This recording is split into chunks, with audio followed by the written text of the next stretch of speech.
Pop culture depicts Norse gods as shining superheroes with pristine capes and clean magic. The original texts, however, describe a world that is wetter, messier, and built from the logic of a slaughterhouse. Norse magic is a physical transaction. It requires spit, blood, self-mutilation, and biological sacrifice. During the apocalypse of Ragnarok, the armies of the dead arrive on a ship called Nogfar.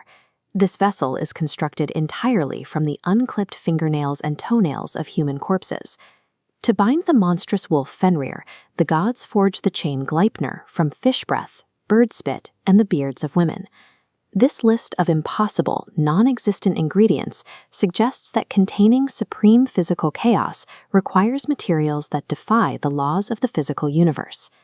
The ancient Norse cosmos was not conjured out of an empty void. It was constructed from meat, bone, and bodily fluids. Creation began when freezing mist and fiery sparks collided in a yawning void.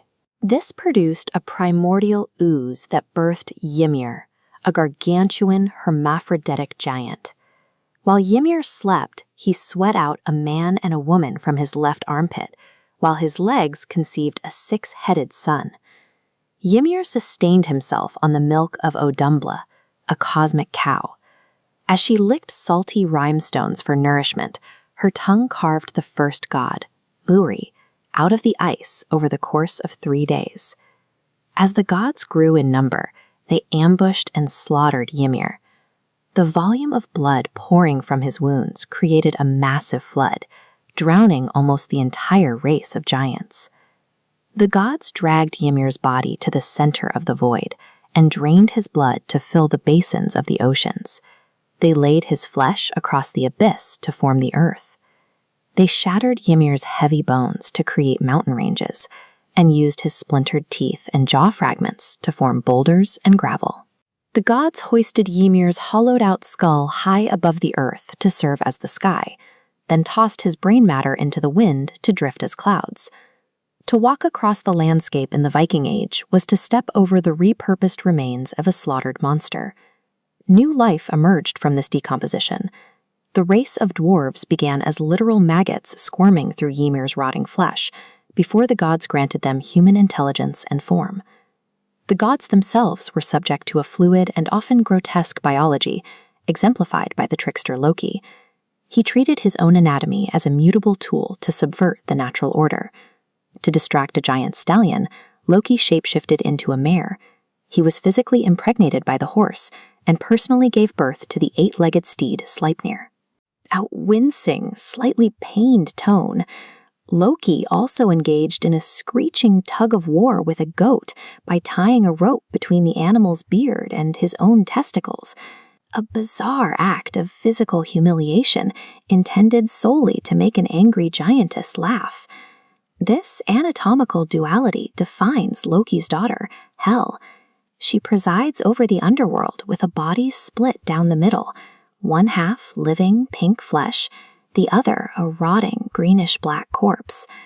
These grotesque transformations manifest the underlying chaos of the untamed wilderness, where the laws of species and gender are constantly discarded. Bodies were frequently used as tools of control.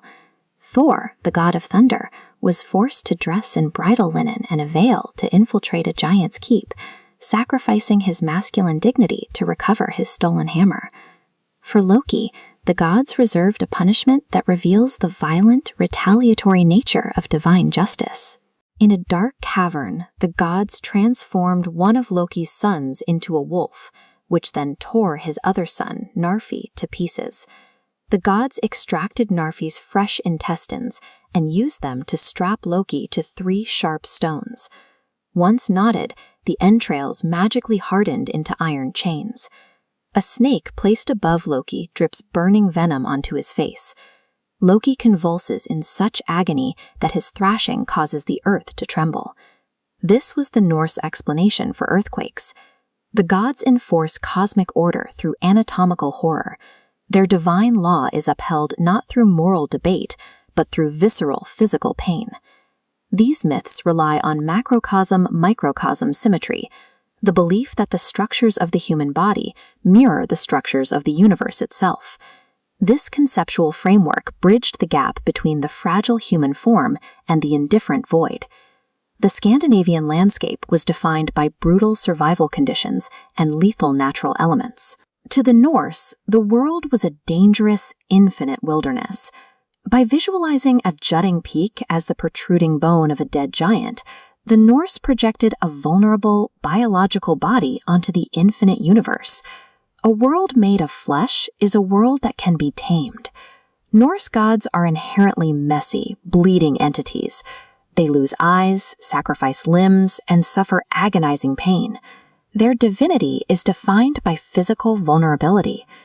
The ancient Norse located the divine within the grotesque, chaotic, and bloody reality of the physical world.